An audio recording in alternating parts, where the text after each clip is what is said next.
Bonjour à tous, nouveau quintet flash ce jeudi et on prend la direction de Vincennes à l'occasion du prix André Meunier. L'As Gloire Royale ayant décliné la lutte, ils ne seront plus que 15 trotteurs âgés de 7 et 8 ans à s'affronter sur les 2850 mètres de la grande piste. Pour ma part, les Français me semblent supérieurs aux étrangers et je me suis appuyé sur 3 d'entre eux qui ont déjà brillé durant ce meeting. Et on voit ça tout de suite avec mon analyse.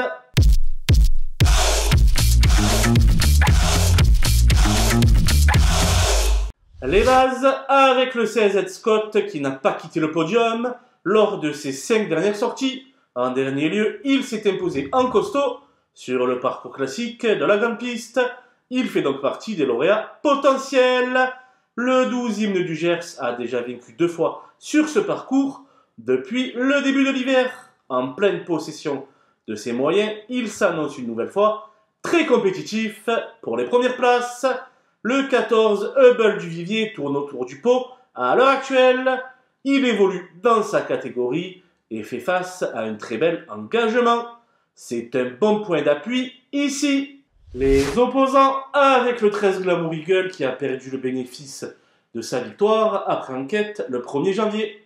Par conséquent, cette épreuve pourrait faire office de joli lot de consolation.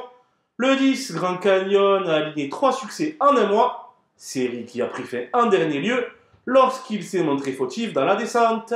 Un rachat est en vue.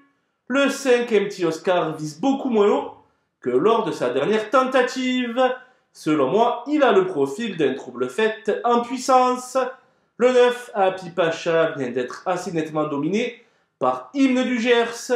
Si une revanche me paraît difficilement envisageable, il peut toutefois s'emparer d'un bon chèque. Mon coup de poker sera le numéro 3 King Cole, qui n'est pas vraiment au mieux de sa forme actuellement. Toutefois, l'écurie de Vincent Martens fait feu de tout bois ces derniers temps. C'est pourquoi je l'ai glissé en bout de combinaison. Les outsiders avec le 4 Marion Footibone qui vient de s'imposer au forceps. Mais cette fois-ci, les données changent avec la présence des mâles, en bout de piste seulement. Le 8 Wonderby aura pour principal atout Eric Raffin à son sulky. Mais sur sa forme actuelle, c'est plutôt un choix secondaire. Le 11 Babiru Sajet n'a jamais été dans le coup lors de sa dernière tentative. Avec les mâles cette fois-ci dans la course, sa tâche n'a rien d'une sinécure. Le 7 Gazeta de Loup avait causé une énorme surprise dans un quintet disputé début novembre. Restant sur 2 disqualifications, elle cherchera avant tout à rassurer son entourage. Le 6 Emma de Brickville effectue une grosse reprise de contact. Elle aura sans doute de meilleures occasions à l'avenir de se mettre en évidence. Le 15 Art of Gold rentre après 2 mois et demi d'absence. Sa carrière me semble bel et bien derrière lui. Pour les amateurs de grosses cotes, j'ai éliminé le 2 Hulken Sisu qui est absent depuis le mois de mai et qui aura donc besoin de plusieurs parcours pour se montrer compétitif. Voilà, nous avons passé en revue les 15 partants de ce prix André Meunier. Je vous laisse avec ma sélection et mes conseils de jeu. Bonjour à tous!